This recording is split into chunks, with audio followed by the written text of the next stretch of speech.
Meron bang ganun noon na Rondo na parang nakatakot to UST? Either dadagdakan ka ni Cyrus or dadagdakan ka sa fast break ni Nino. Yun kasi pag nag-fast break, wag mo na sabayan. Kasi masama ka dun eh. It's either foul mo silang hard, basta wag ka lang sasama dun. Kahit hindi dang, kasi si Cyrus pag gagawin, ikili-kili shot ka niya eh. So nandun ka pa rin, pag nakaganon ka, nandito yung bola. Sama ka pa rin sa picture. Kaya kung may social media nun, ako, tad-tad na kami siguro. Yun yung ano nila, pag lalo sa UAAP, pagka nag-fast break, pag sinabing UST, kumbaga, yung nung araw, Showtime Lakers, ito Showtime UST. Naalala mo pa yung dunking duo? Iba sila kasi, ano sila eh. Siyempre, tayo mga guards kami, di ba? Siyempre, nagsasabi ko nga kanina kay Ronald, di ba, kay Kuya Mix, si James Yap at si Cyrus Baguio, ang difference sila, parang sila magaling. Pero si James Yap, i-scorean ka eh. Pero si Cyrus, bababuyin ka. Iba eh, di ba? There's a difference. There's a difference. Parang 2 points, pero si Cyrus, Insulto yung kay Cyrus. Mapapaano. Kasi James naman, tirahan ka lang over the top. Naka-challenge ka, okay lang. Sila good defense. Hindi pa pagalitan ng coach. Di ba? Iba, hindi ka papagalitan. Pero si Cyrus Baguio, ano ka ba? Hindi ka ba makastay in front? Gusto ko sabihin, kung kayo dumipensa ko. Hindi, di ba? Di ba? Alam mo sa college, ganun, di ba? Stay in front. Talaga. Ankle breaker, parang ganun lang, di ba? Ayaw mo mapahiya talaga. Talagang kailangan mo paghandaan eh. Kami as a mga guards kasi, syempre, hindi ka pwede tatayo-tayo lang eh. Kasi pag tumayo-tayo ka, score ka talaga. Dire-diretso na yan. So, kailangan stay low ka lagi sa kanila. Hindi pwede yung ano. Yun ang difference nila. Kanila James, kanila Renren. Iba. Ito talaga, iba eh. Open court player, one-on-one player. Talaga mahirap If depensa. sa team, quiet, diba? Quiet, ganyan na, bagal, suabe. But yung impact ni Cyrus sa UAP was, I mean, I would imagine, matindi, di ba? Matindi. Anong tingin mo naging impact ni Cyrus sa UAP? You know, with how he played, mga ginawa niya sa court, mga naging highlights niya. Siguro, impact niya siguro, kagaya nga ng sinabi ko, kung may social media noon, mas maraming kabataan yung reach niya eh. So, as a kalaban niya, kami, yung impact nandun eh, ginagaya namin moves niya eh. Tsaka, galing talaga, namamangha kami. The way na titingnan namin siya maglaro, bantay namin. Yung impact iba eh. Ba't di ko magaya? Kahit ako, pinapractice ko yung mga crossover niya sa mga kili-kili shot niya eh.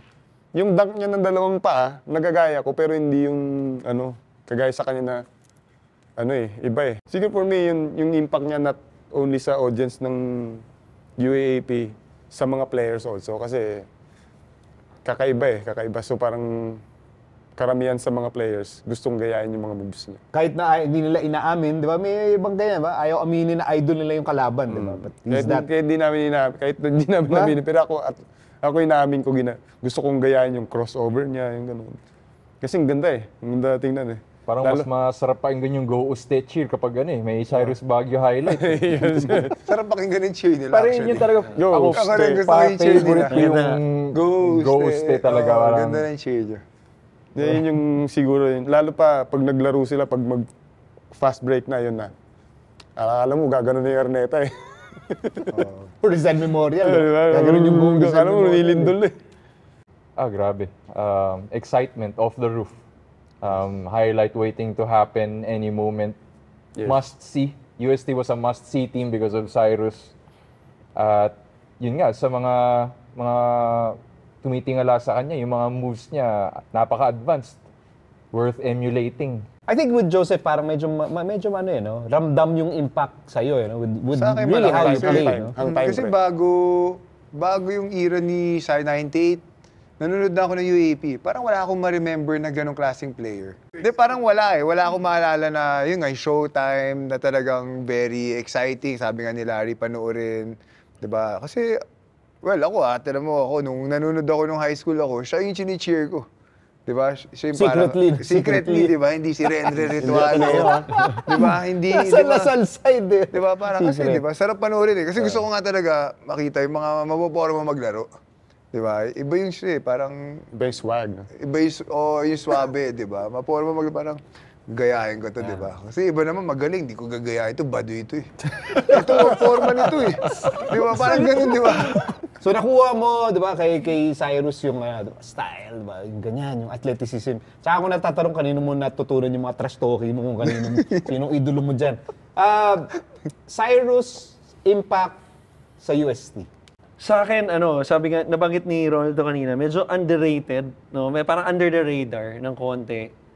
And I guess it comes to, siguro sa winning, no? Sabi nga ni Larry, kung, talaga yung lineup namin na yun, no? Kung hindi mo ikukumpara sa lineup nila, Ateneo, Lasal, UE, and FEU, kumbaga nandun Ang problema, marami ring malakas na teams. Sana, No? kung nakalusot na chance. Even yung Adamson, for example, or UP, even mga okay rin yan. those are teams na, kumbaga, hindi ka pwedeng mindset na, hindi, kaya to. Parang relax ka.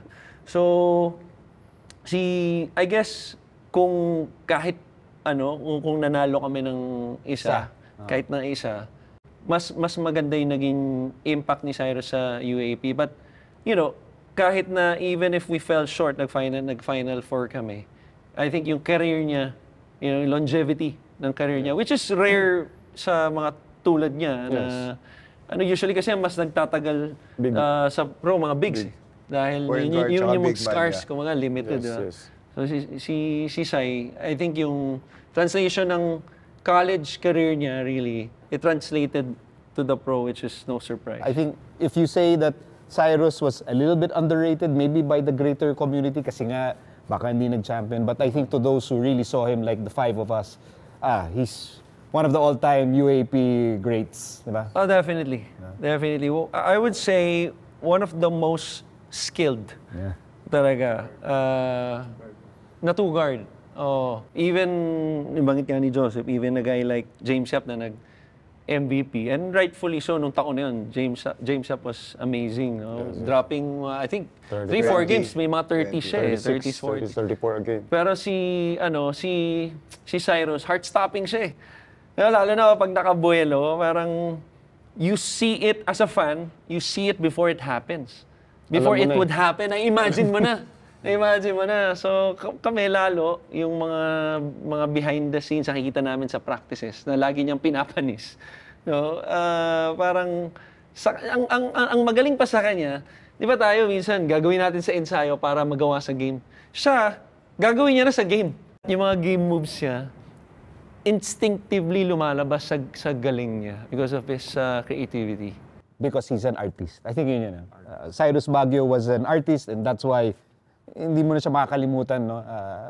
As a UAAP legend. Ronald Tubid, Christian Luanzon, Joseph Yo, Larry Fornacier. Guys, salamat for helping relive the legend of Cyrus Baguio. Salamat, guys.